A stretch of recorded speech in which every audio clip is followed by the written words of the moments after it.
استاذ شارل، عم نلاحظ انه في مجموعه سياسيه عم تكون فوق القانون. كيف بدنا نقدر يعني برايك بهذا العهد ممكن لجمه لهيدي المجموعه او رح يضل السلاح فوق الدستور؟ لا، لقد دخلنا في مرحلة جديدة، وقد أكد رئيس الجمهورية في مناسبات عدة، وتحديدا في مقابلته مع الأستاذ وليد عبود بالذكرى الأولى لانتخابه، وأعاد وكرر الكلام نفسه مع السفراء باجتماعه مع السفراء على ثوابت لبنانية واضحة المعالم.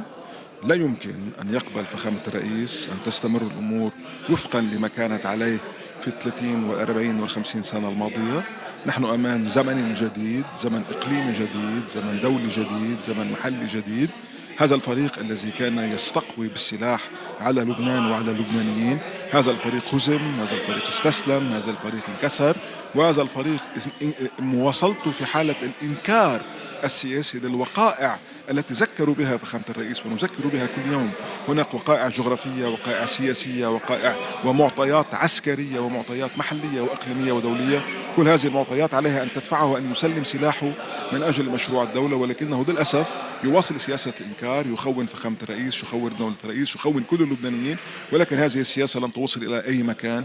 انتهى هذا الزمن الذي يستقوي فيه فريق بسلاح غير شرعي. هذه المسألة انتهت، لقد دخلنا في زمن مختلف.